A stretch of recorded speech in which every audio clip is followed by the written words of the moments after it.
Yep. And then just make sure you bring it right back to your face. I'm Katie Pickup. I'm a senior and I love boxing.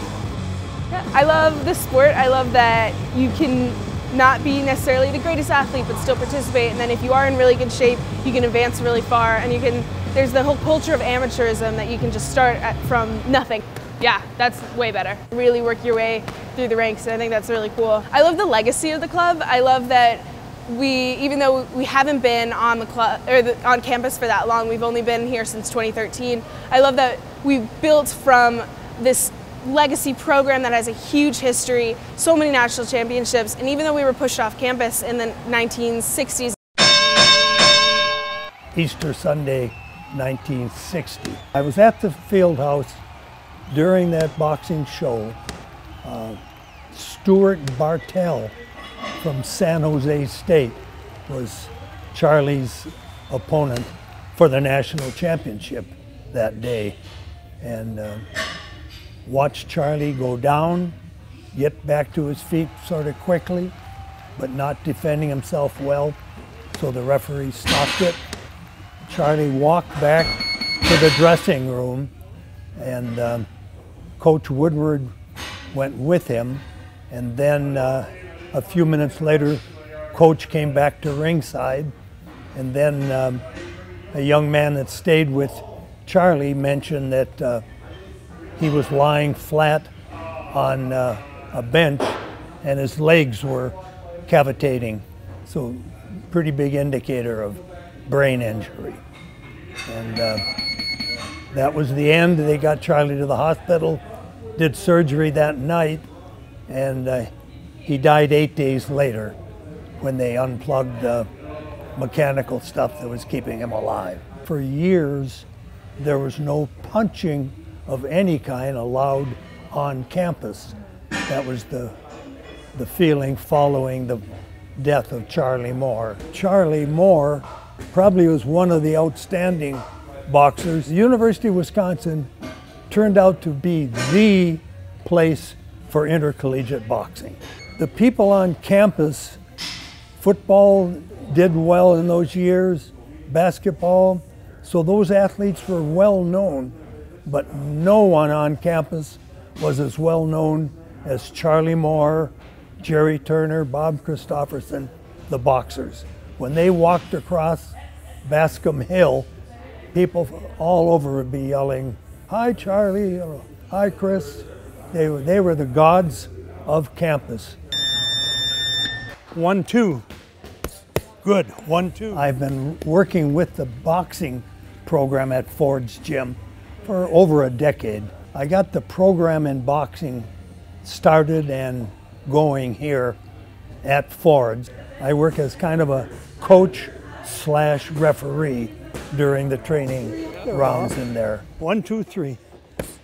Good stuff. It had been quite a gap from 1960 up to 5 or 6 years ago. And boxing and any med, we tried a couple times to get small programs going again. Had pretty good little programs going, but the university noticed that people were actually punching each other, and they thought that was completely forbidden from the time of 1960 to eternity. So I figured, what the hell, we should have it on campus. Secondly, I was surprised they didn't have it on campus. It's the most, I like to say, like the most fundamental of all sports. The importance it had, I guess, of bringing it back onto the very campus that banned it for the nation as a collegiate sport. When I started to actually try to form the club, I noticed there was a lot of interest. Like, we got a lot of phone calls, so that kind of encouraged me even more to create it on campus and to push for it on campus. I'm just very surprised that there's a good number of people that seem to stick with it throughout their years as undergrads here. I'm just a little surprised at the great success the club has had, at least in getting numeric people involved and going out for outside competitions. The elements are enjoyable for me. I'm around people that I can respect.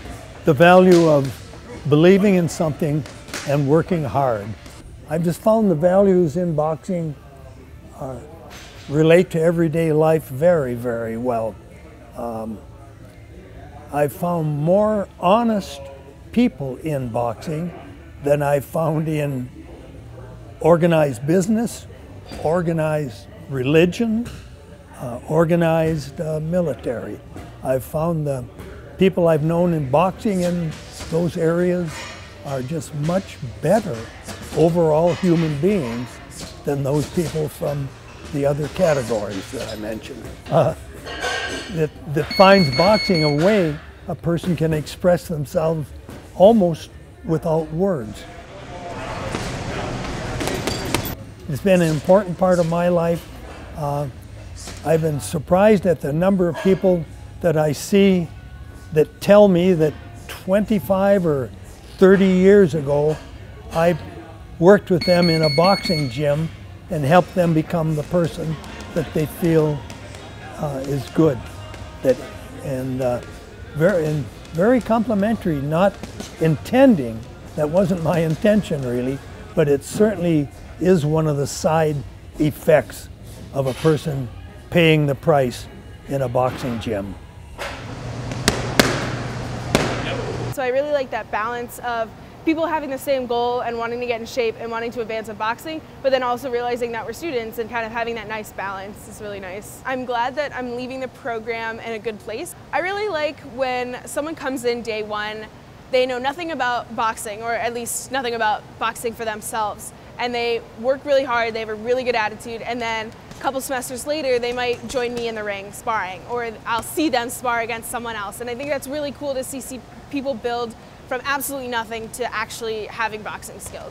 We've kind of built it back and we're getting sort of this culture. We're really trying to push it on campus to sort of make ourselves visible to the greater campus. I mean, we're the second largest sports club on campus. Well, I wanted to kind of leave it as an institution or an organization that would, continue to promote the sport, teach kids to enjoy the sport, have fun doing it, and to learn self-defense, a bit of everything, enjoyment and an actual practical skill. But we have over 150 members and lots of people coming every single week, so it's really cool to sort of see the program build from legacy to being off campus to coming back, and really kind of coming back with a bang.